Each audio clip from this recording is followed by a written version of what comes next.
Merci Bruno. Alors, il y avait un petit PowerPoint qui servait de fil conducteur à ce que je vais dire, mais je vois qu'il n'est pas encore actif. Je vais démarrer, il arrivera. Ça le fera venir, comme on dit chez moi. C'est vrai que c'est un sabodianisme. Alors, le thème pour débuter cet après-midi, c'est effectivement de réfléchir à des solutions, des pistes pour une réforme utile au territoire et d'essayer de réinventer cette nouvelle rencontre des communs avec l'État. Alors, le propos que je vais tenir devant vous est j'ai envie de dire, à la fois prospectif et réaliste, avec un volet, disons, plus politique en première partie, puis un volet plus juridique en seconde. La première partie de mon propos va consister à mettre l'accent sur, en lien avec tout ce qu'on a dit ce matin, mettre l'accent sur la nécessité du point de vue politique de prendre en considération les communs fonciers.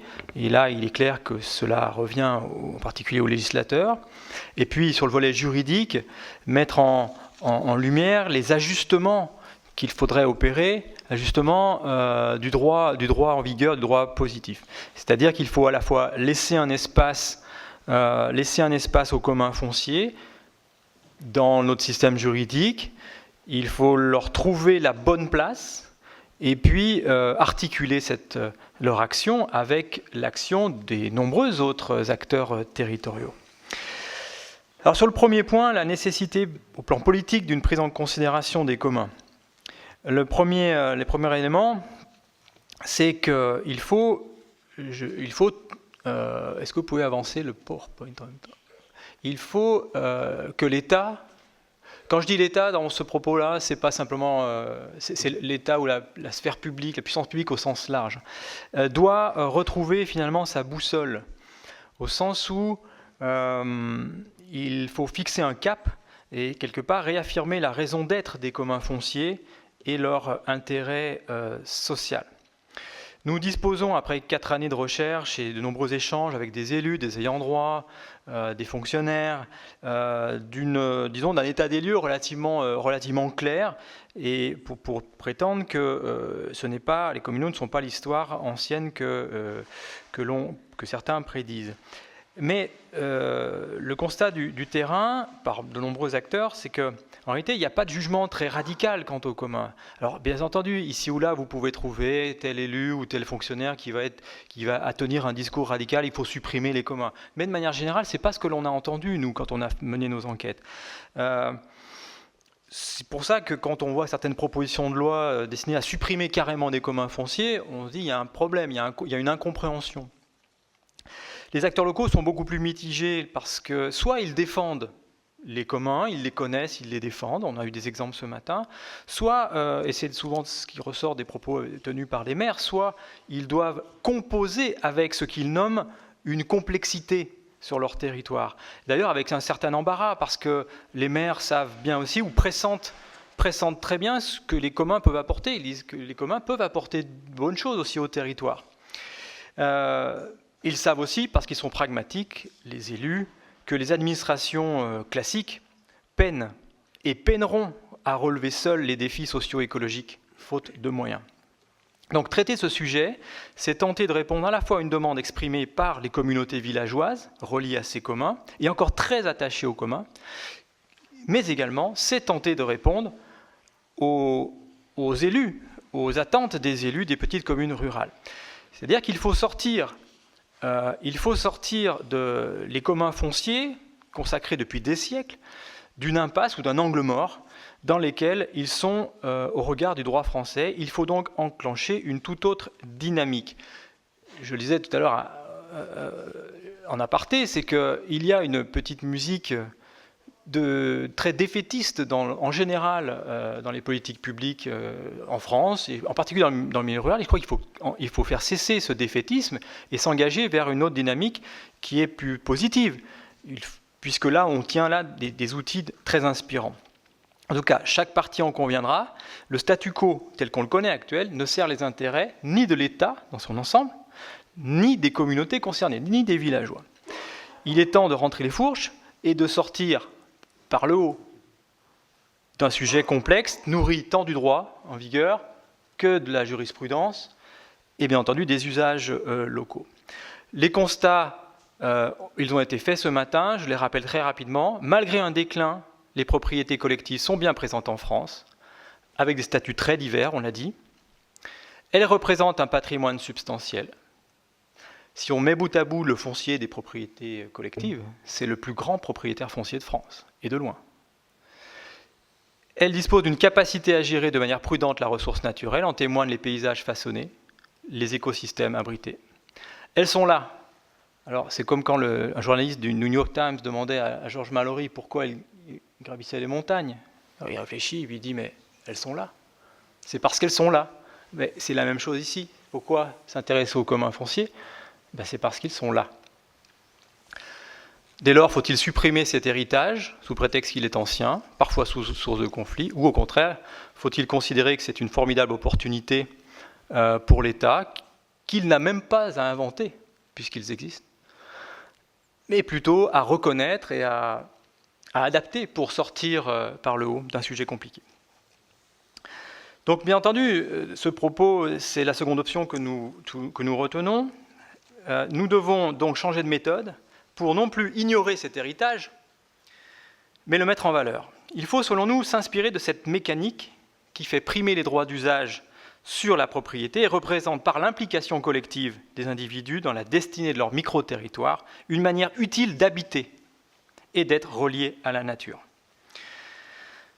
On peut aussi penser, mais c'est un avis tout personnel, que la force collective qui se dégage de ces systèmes, quand ils fonctionnent bien, donne de meilleurs résultats que d'autres formes d'appropriation pour gérer de manière durable les ressources, prudentes et de manière effective. Pourquoi ? Parce que dans les communs, les choix collectifs sont consentis. Dans le cadre des communautés villageoises, les droits d'usage collectif et les mécanismes internes de gouvernance, notamment des conseils, dans ces instances, finalement, ou dans ces systèmes, tout regarde tout le monde. Et les mauvais joueurs sont généralement écartés quand ça fonctionne. Les communs paraissaient condamnés. Qu'est-ce qui les requalifie ? C'est la vraie question. Qu'est-ce qui fait qu'aujourd'hui on est là, d'ailleurs ? Qu'est-ce qui fait que le sujet n'est plus has-been ? Eh bien, c'est le contexte socio-écologique. Il a rebattu les cartes. On le sait, ce contexte socio-écologique ravive le besoin de gestion prudente du sol, le besoin de relocalisation des activités, autonomisation des systèmes productifs, alimentaires, énergétiques. Il répondrait aussi à un besoin de réassurance, besoin de protection des populations contre les risques naturels. On a vu la problématique des incendies cet été. Le chauffage, l'entretien des paysages. Et puis aussi, ce qui est intéressant, c'est que le commun, c'est aussi une manière de relocaliser la démocratie, ou une part démocratique, par l'implication des habitants. C'est un peu le système qu'on a vu ce matin dans les exemples. Le commun foncier a cet avantage, il est tellement à l'intersection de différents enjeux que c'est un peu un tout en un. Mais il y a un problème. Il y a un problème en droit français. Le problème, c'est que plus personne ne connaît la raison d'être des communs dans la société plus individualiste, post-agricole du XXIe siècle. Société toujours autant accablée de défis à relever. Donc ça, c'est un vrai souci. C'est-à-dire que, certes, le droit en vigueur fait référence aux communs, code civil, code forestier, code général des collectivités territoriales, mais il ne dit pas, le droit français ne dit pas à quoi cela sert ou à quoi cela peut-il servir. À la différence, et on le verra tout à l'heure avec notre collègue Roberto Lubin qui interviendra, d'un pays comme l'Italie qui, dans ses lois récentes adoptées, indique que les communs, avant de parler de régime juridique, ça sert protection des populations, lien intergénérationnel, utilité pour les territoires, agropastoralisme, etc. On a besoin d'une mise à jour. Pourquoi ? Parce que sans cette mise à jour, on maintient en suspension la petite musique de leur désuétude, de leur anachronisme. En réalité, l'État n'a pas de stratégie, il n'a pas de colonne vertébrale en matière de commun. Et ça, c'est un grand problème. Il est donc important qu'il en ait une. L'État, la République, doit donc passer d'une posture de ce que j'appelle à commun à pro-commun. Je n'emploie pas le terme de anti-commun, parce que nos enquêtes l'ont bien montré, l'État n'est pas anti-commun, il n'a plutôt pas de politique, donc il est à-commun, tout simplement. Et donc l'État doit, de cette manière, jouer à nouveau un rôle protecteur vis-à-vis des populations, protecteur, l'État protecteur au sens de Hobbes, le Léviathan. Toutefois, dresser des perspectives aux communaux ne peut pas se faire en tombant dans l'idéalisme béat, car des difficultés pratiques, il y en a, comme dans toute organisation humaine. Par endroits, les égoïsmes sont larvés derrière le drap blanc du collectif. Le problème des subventions de la politique agricole commune dénature quelque peu le sens collectif dans les sections de communes, où il y a une course à la concentration, une course à l'hectare, qui pervertit un petit peu la mécanique de l'attribution des terres. Il y a la complication de la gestion locale, etc. Mais qu'on parle d'égoïsme ou qu'on parle de fraternité, on est toujours, grâce à ces systèmes, dans une obligation de faire ensemble. Et c'est ce qu'il faut mettre en avant. Et quand bien des soucis locaux ne viennent pas tant de l'outil que des caractères humains. Mais restons-en aux perspectives politiques. Les communs fonciers, pourquoi faire au XXIe siècle? Pour répondre à quelles questions? Alors ça a été dit ce matin, je vais passer très très vite. Il y a une question, répondre à une question sociale tout d'abord. Et on ne la met pas toujours en avant. Les enquêtes que nous avons menées ont montré le fort sentiment d'injustice et le fort ressentiment des populations rurales, en particulier dans les sections de communes, lorsque les ayants droit font face à des tentatives de suppression de leurs droits ou de dépeçage du foncier collectif. Et ce sentiment ou ce ressentiment a deux ressorts principaux. Le premier, c'est la forme d'indifférence qui confine parfois à la condescendance, mais c'est involontaire. Condescendance de l'État ou du législateur à l'égard des modes et savoir-faire de concertation, de délibération qu'on trouve en milieu rural et qui existent donc dans les communs. Le second ressort est généré lorsque l'on se sent rabaissé et dominé par un appareil administratif, pris au sens large, encore une fois, les préfets, les fonctionnaires et l'Office national des forêts, etc., lorsqu'ils exercent une forme de tutelle sur les communaux. Un exemple parmi tant d'autres. On lit dans le programme régional de la forêt et du bois de la DRAF Auvergne-Rhône-Alpes, donc c'est l'ONF, dans une fiche 1.4, qu'il est souhaitable de supprimer les communs fonciers. Comment voulez-vous dès lors que les ayants droit soient bien disposés à l'égard d'une administration qui, d'entrée de jeu, leur envoie un signal pas très positif? Donc je pense que c'est cette logique-là cette musique-là qu'il faut changer. L'autre volet social, c'est la question des réseaux sociaux. Je ne parle pas des réseaux sociaux, Facebook, etc. Les communs fonciers sont l'un des réseaux sociaux les plus anciens du monde rural. Il est intéressant, selon nous, de le laisser prospérer, même si ce relationnel est d'abord utile avant d'être altruiste. Les liens sociaux sont générés dans les communs et tissés lors de l'exercice des droits d'usage, entre les agriculteurs, entre les chasseurs, entre les affouagistes, entre les cueilleurs de cèpes, dont on parlait à midi. Les liens résultent aussi des actes courants de la gestion de la propriété collective.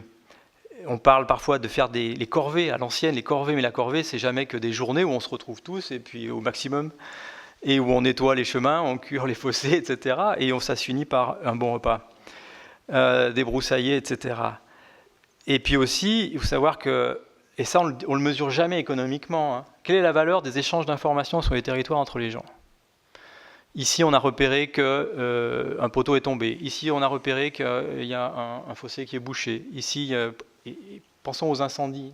Prévenir les incendies, les informations orales que les gens se transmettent, c'est une richesse insoupçonnée qu'aucun rapport officiel ne met en valeur. J'ai épluché un peu les rapports qui vantent les mérites du bénévolat. On connaît une crise du bénévolat en France actuellement. Eh bien, pas une fois le mot sectionnaire, le mot ayant droit, commoners n'apparaît. Et pourtant, les sectionnaires qui sont éventuellement dans la salle savent tous que c'est du bénévolat. C'est du temps passé pour la collectivité. Et une chose en plus sur les sections de communes, le fait d'avoir l'obligation d'y posséder son domicile réel et fixe pour être ayant droit, pour être membre, permet de fixer des populations en place et de contribuer aussi à l'animation rurale, puisque si on y habite, on y a droit. Voilà. Et puis l'autre enjeu, c'est la question environnementale, mais je n'y reviens pas puisqu'on en a parlé beaucoup ce matin. Je rappellerai juste que dans l'accord de Paris de 2015 sur le climat, l'importance des communautés est rappelée. C'est-à-dire que ce n'est pas seulement les États qui sont censés mener la lutte contre le réchauffement, mais toutes les forces disponibles. Et les communautés en font également partie. Alors il faut à présent qu'il y ait une nouvelle dynamique législative qui passera par la reconnaissance de ces communs. Il faut dire que, à grandes enjambées, l'État moderne s'est construit en France selon un schéma de pensée, Bruno l'a dit ce matin, qui a porté préjudice aux communs antérieurs, en tout cas.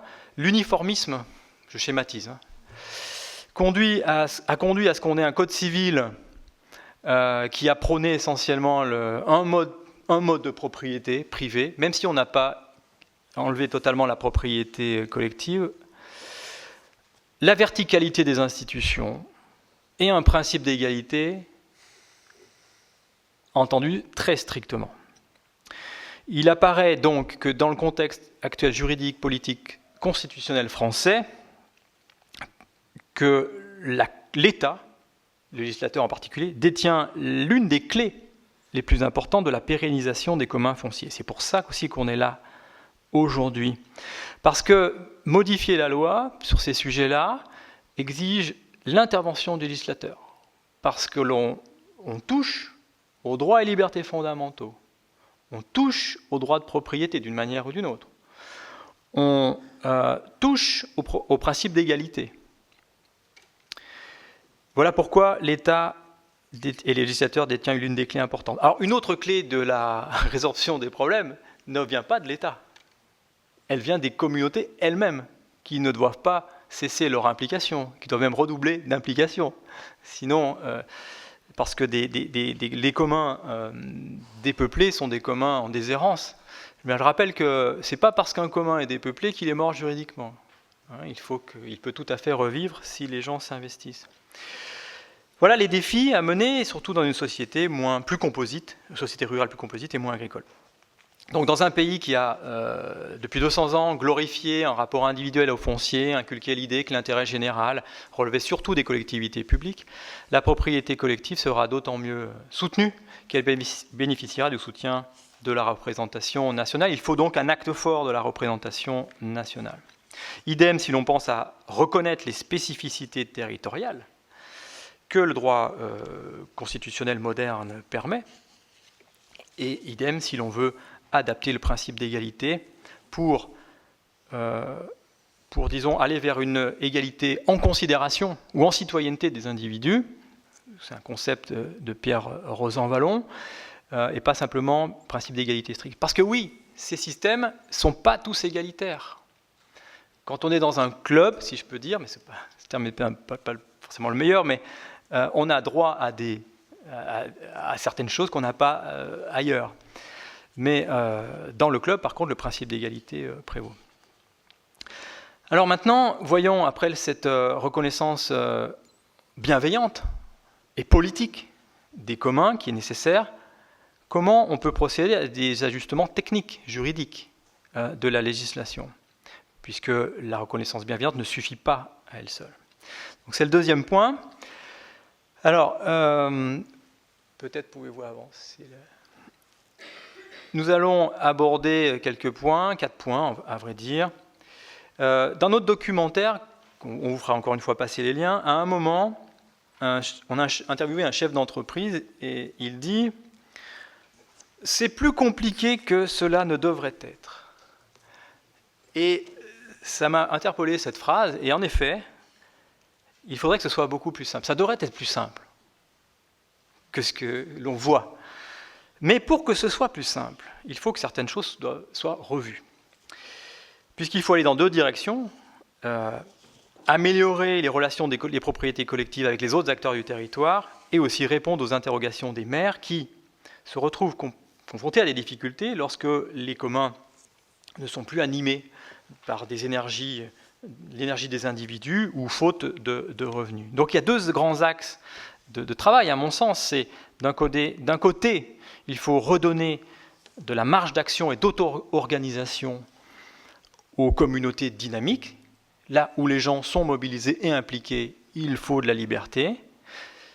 De l'autre, il faut donner aussi les moyens aux communes de composer avec les propriétés collectives. Alors, premier point qui me semble important, c'est la considération. Considérer par un texte de loi, les propriétés collectives m'apparaît fondamental dans leur grande diversité, juridique et fonctionnelle. Il s'agit de reconnaître la diversité des modes propriétaires existants. On a vu ce matin qu'il y avait des dizaines de cas possibles. Il est hors de question, à mon sens, qu'une loi dise passe par le menu et fasse référence à tous les systèmes, ça ne sera pas possible. Il faut donc reconnaître par principe les communs et reconnaître leur capacité d'auto-organisation. Il faut aussi valoriser, dans le même texte peut-être, les fonctions d'intérêt collectif possibles, et donc leur intérêt pour l'État. Il ne faut surtout pas les énumérer et vouloir les ranger dans les cases que nous connaissons tous, en droit administratif ou en droit civil. C'est quoi une section de commune ? C'est un établissement public. Non, c'est une personne morale sui generis. Les communs sont sui generis, uniques en leur genre. L'Italie, on en parlera tout à l'heure, a procédé en 2017 à voter une loi où il y a 3 articles qui résument ce que je viens de dire. On en parlera tout à l'heure. Ensuite, deuxième point important, je crois, c'est de renforcer la protection de principe des biens, des propriétés collectives. Peut-être, tout simplement, il faudrait affirmer ou réaffirmer que ces biens collectifs sont inaliénables, imprescriptibles et impartageables. Je parle bien d'un principe ici à rappeler. La loi pourrait aussi rappeler le principe d'une utilisation perpétuelle, une affectation perpétuelle des biens à des finalités agricoles, sylvicoles, pastorales, ou que sais-je. Alors pour les biens des sections de communes confrontées au droit administratif, il s'agirait peut-être, mais on en parlera aussi après, de revoir le contenu des procédures spécifiques qui permettent aux collectivités de vendre les biens communs ou de transférer les biens, en garantissant la tenue d'une consultation effective, éclairée des ayants droit, procédure de publicité, enquête préalable, respect du vote des ayants droit. La section de commune pourrait aussi redevenir une institution purement privée, institution sociale privée, et comme les proto-sociétés dont nous parlions ce matin, la vente des biens ou l'achat des biens ne regarde que les ayants droit eux-mêmes, et pas l'appareil d'État du coup. En ultime recours, si le bien devait sortir du commun, on peut aussi proposer un droit de priorité à l'achat des terres des communaux à des personnes susceptibles d'en poursuivre la préservation. Des agriculteurs, des collectivités publiques, des associations, en insérant dans les actes de vente des clauses antispéculatives. On pourrait aussi envisager que les biens appartenant à des propriétés collectives aujourd'hui dormantes ou en déshérence, parce qu'il n'y a plus personne qui s'en occupe, soient provisoirement gérés par des entités tutélaires, mais protectrices vis-à-vis de ce que seraient devenus des communs pupilles.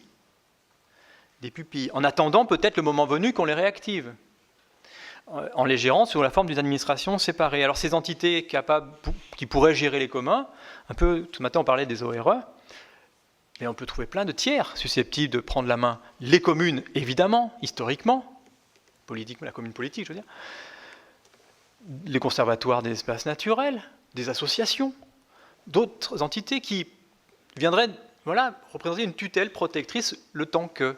On peut imaginer énormément de schémas. Et je rejoins ce qui a été dit ce matin par monsieur le sénateur, Pierre Ouzoulia. On tient là des gisements d'innovation, des gisements inspirants. Il n'y a qu'à procéder, il n'y a qu'à aller sur ce terrain-là. Troisième point, identifier, inventorier, comprendre. Le but ici serait de mieux connaître le pays réel et de le faire connaître au grand public. Projets scientifiques, scolaires, expliquer les droits d'usage, les actions collectives menées, les bienfaits territoriaux des communs, et pas simplement, comme on l'entend souvent, ces communs profitent uniquement à quelques personnes qui en tirent les bénéfices, les privilèges, on a même entendu. Oui, avoir des terres de bois, c'est un privilège. je l'entends, mais je ne suis pas sûr que ce soit un des plus grands privilèges que l'on connaisse dans notre système économique et social. On pourrait réfléchir, mais on en parlera tout à l'heure, peut-être avec aussi Déborah, réfléchir à un mécanisme d'enregistrement, de référencement de ces communs en France qui n'existe pas aujourd'hui. D'ailleurs, le décompte est très compliqué. Nous, on a essayé de le faire, on a passé du temps. Bon, on a une petite vue floue du territoire qu'on a investigué, mais on sait qu'il y a à peu près plus de 30 à 40 000 sections de communes, des milliers de communaux cultifs, etc. On sait que c'est redoutable, le chiffre est très élevé, mais personne ne vous le donnera exactement. Mais peut-être qu'en mettant en place un système d'enregistrement, de référencement, on aurait des certitudes, et en contrepartie, on garantirait au système ainsi référencé des droits. Et en particulier, on pourrait imaginer qu'il soit enregistré au fichier immobilier, de manière à ce que dans les actes notariés, il en soit systématiquement fait état.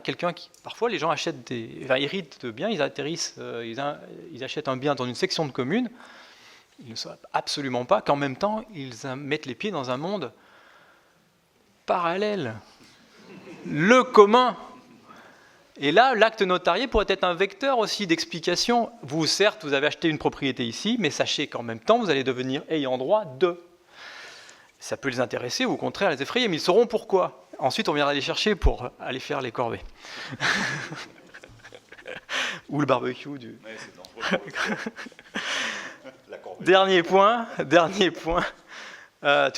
point dans les ajustements. Dernière diapo, celle d'après, s'il te plaît. Moderniser, inclure, oui, alors là c'est un des points les plus importants, je pense les plus substantiels aussi. Il s'agit de faciliter les possibilités d'agir, d'être acteur à la bonne échelle partenariale. Il faut penser les communs aujourd'hui dans le monde moderne en complément de l'action de l'État, des autres collectivités locales ou au-delà, parfois avec, parfois sans. Le partenariat avec les administrations du territoire pourrait être beaucoup mieux organisé que ce qu'il ne l'est aujourd'hui, spécialement dans les communes ou dans l'intercommunalité. Une bonne échelle d'action ne peut-elle pas être micro-territoriale, surtout dans la ruralité française peu peuplée? Dans un article, j'ai appelé ça la coopération intracommunale. Il s'agit donc d'agir à rebours de la tendance dominante, mais qui commence à être chahutée, qui veut que les grands ensembles administratifs soient systématiquement l'avenir des territoires français. Et pour ce faire, le principe de subsidiarité horizontale que l'on trouve dans la Constitution italienne, et je m'inspire souvent d'exemples italiens, permet ce partenariat public commun. Il devra être promu au niveau horizontal et pas vertical sur les territoires avec les propriétés collectives, dont les membres sont considérés par les autres partenaires publics comme des membres avisés, des personnes expertes par leur savoir et aptes à co-administrer le territoire ou agir en complément. Par ailleurs, je crois qu'il faut s'attaquer résolument à la question des flux financiers et fiscaux. C'est un sujet compliqué, mais je crois que c'est aussi peut-être le sujet le plus crispant. On doit pouvoir accorder aux propriétés collectives des exonérations fiscales, après tout, lorsqu'elles agissent dans l'intérêt collectif. On doit pouvoir leur accorder des subventions, puisqu'elles entretiennent des forêts, elles vont prévenir les risques incendies. Pourquoi on le fait pour des associations syndicales, on le fait pour des associations foncières urbaines. On est dans le même état d'esprit. Sans compter leur participation éventuelle aux politiques régionales européennes. Les flux financiers, on en a parlé ce matin, peuvent aussi se faire davantage en s'appuyant sur le droit positif qui existe, c'est-à-dire l'article 2412-2 du CGCT qui permet depuis 2013 d'affecter les surplus de revenus d'une section, lorsque ces sections de communes, lorsque ces dépenses sont couvertes, d'affecter à des financements communaux. Et puis, peut-être réfléchir aussi, lorsqu'on parlait tout à l'heure de tutelle, les administrations partenaires pourraient tout à fait apporter, pourquoi pas, une assistance tant humaine, technique que juridique, en tant que de besoin au commun, dès lors qu'on partage une communauté de vues sur la façon d'aménager son territoire. Donc, gisement d'expérimentation, gisement d'inspiration, gisement d'innovation, des contrats nouveaux, des pactes de coopération, des réglementations d'administration partagée. Je prends là les mots qui sont tirés d'une délibération du conseil municipal de la ville de Grenoble, qui n'est pas une commune rurale, mais qui s'appliquerait tout à fait aux cas ruraux. Et puis, il faut aussi, de l'autre, arrêter ce système de punition des sections de communes lorsqu'elles ne payent plus leurs impôts. Vous savez que dans le code français, code du CGCT, au bout de plusieurs années, quand la commune paye les impôts fonciers à la place de la collectivité, à la place de la section, eh bien, les biens de section peuvent être transférés assez radicalement dans le patrimoine communal. Dans la mesure où on imagine que des surplus financiers d'une section profitent au budget communal, on pourrait très bien imaginer qu'à l'inverse, donnant, lorsque la section est en difficulté financière, la commune paye à sa place les impôts. Donc ce sera un système équilibré où, voilà, si on s'entend bien, le monde serait probablement meilleur. Il faut laisser vivre enfin les formes auto-organisées de gouvernance et de démocratie locale. Alors la notion de démocratie participative est dans toutes les bouches aujourd'hui, mais on ignore radicalement ce qui se passe en milieu rural, qui est d'ailleurs double peine, moins doté que le milieu urbain d'outils de participation. Je vous rappelle qu'en milieu urbain, par exemple, il y a des conseils de quartier, mais on n'a pas ça en milieu rural. Sachant que la loi de 2013 pour les sections de communes a aussi limité la constitution des commissions syndicales. Alors, on se demande si le législateur n'est pas inconséquent, puisque d'un côté, il limite la constitution des commissions syndicales de certains communs, et de l'autre, c'est la loi du 27 décembre 2019, je la rappelle, il a créé, sentant un besoin de satisfaire le désir d'implication des habitants, permettant la création dans chaque bourg, hameau ou groupement de hameaux de communes de moins de 3500 habitants, d'un conseil consultatif. Donc le conseil municipal en France peut, dans le milieu rural, créer sur demande des habitants un conseil consultatif pour ces hameaux. Bon, très bien.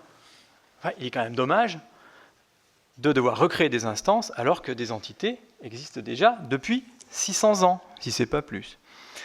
Une autre piste pour les sections de communes pourrait être de revenir à l'esprit des dispositions antérieures à la loi de 1985 qui permettaient de constituer ponctuellement des commissions syndicales, projet par projet. On mobilise la population locale selon les projets, c'est ce qui évite de créer une commission permanente. Et pour les proto-sociétés dont on parlait, de droit privé, inutile de changer la loi. Elles sont autonomes, fonctionnent dans leur coin, avec leurs usages et leurs coutumes. Ne changeons rien. Et le dernier point, c'est qu'il faut absolument augmenter la visibilité de ces systèmes. L'indiapo. Augmenter la visibilité. On va y arriver.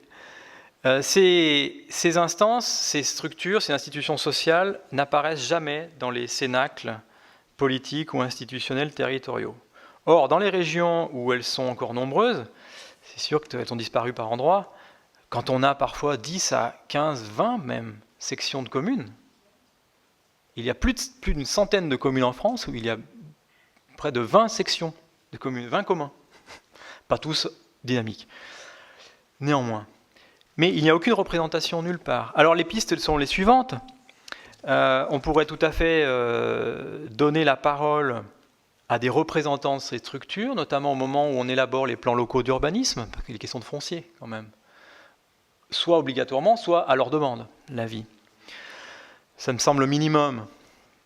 On pourrait tout à fait accroître le dialogue intra-conseils municipaux, dans l'hypothèse où il n'existe pas de commission syndicale, et imaginer que des conseillers municipaux soient aussi des conseillers sectionnaux, c'est-à-dire élus, quand ils sont élus, ils sont à double casquette, ils représentent aussi les intérêts des communs.